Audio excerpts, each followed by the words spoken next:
কারোর রিজিকের দিকে তাকিয়ে আফসোস কিংবা হিংসা কোনোটাই করো না, কেননা তুমি জানো না আল্লাহ তাকে এই রিজিক দিয়ে কি থেকে বঞ্চিত করেছেন। এক আল্লাহ ছাড়া আপনার ভেতরের সংগ্রাম আর কেউ জানে না, কেউ আপনার সাথে থাকে না। পরিপূর্ণ বিশ্বাসের সাথে আল্লাহর কাছে যাইতে থাকুন, নিশ্চয়ই তিনি আপনাকে এত বেশি দিবেন যে আপনি খুশি হয়ে যাবেন। আর বিশ্বাস রাখুন, আল্লাহই আপনার একমাত্র সহায়ক।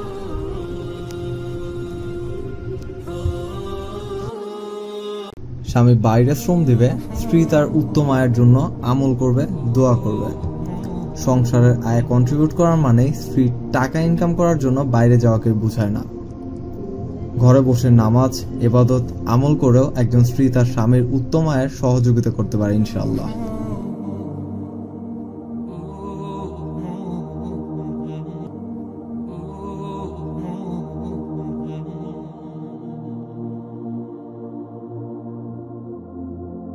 তিনটি বিষয় নিয়ে বেশি চিন্তা করবেন না। অভাব নিয়ে বেশি চিন্তা করবেন না, তাহলে আপনার দুশ্চিন্তা ও দুর্দশা বেড়ে যাবে, অন্তরে লোভ তৈরি হবে। আপনার উপর জুলুম হয়েছে সেটা নিয়ে বেশি ভাববেন না, তাহলে আপনার অন্তর কঠোর হয়ে যাবে, হিংসা বিদ্বেষ বেড়ে যাবে, ক্রোধ দীর্ঘস্থায়ী হবে। দুনিয়ায় বেশি দিন বেঁচে থাকার আশা করবেন না, তাহলে জীবন নষ্ট হয়ে যাবে। আজ নয় কাল নেক আমল করব, এই চিন্তায় থাকতে থাকতে মালাকুল মউত চলে আসবে।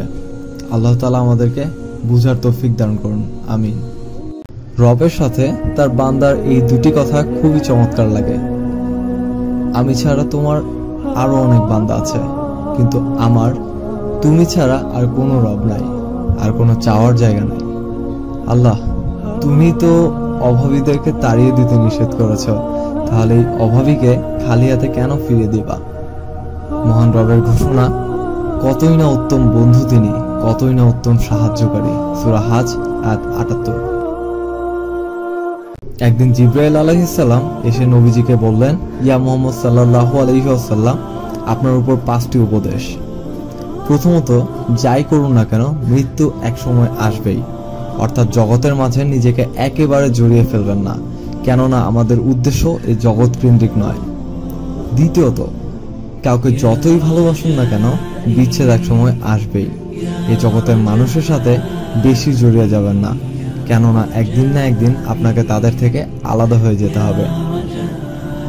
তৃতীয়ত, যা ইচ্ছা করুন, তবে মনে রাখবেন প্রত্যেককে নিজ নিজ কাজের প্রতিদান দেওয়া হবে, অর্থাৎ জগতের প্রতিটি কাজের প্রতিদান পরকালে পাওয়া যাবে।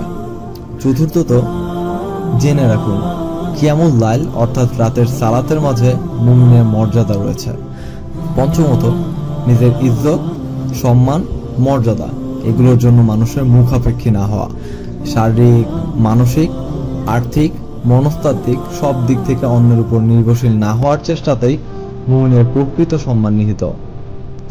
প্রতিটি মুমিনের জন্য অত্যন্ত প্রয়োজনীয় কিছু উপদেশ জিবরাইল আলাইহিস সালাম সেদিন নবীজিকে দিয়ে গিয়েছিলেন। আল্লাহ তাআলা আমাদেরকে এই সব কিছু আমল করে চলার তৌফিক দান করুন, আমিন।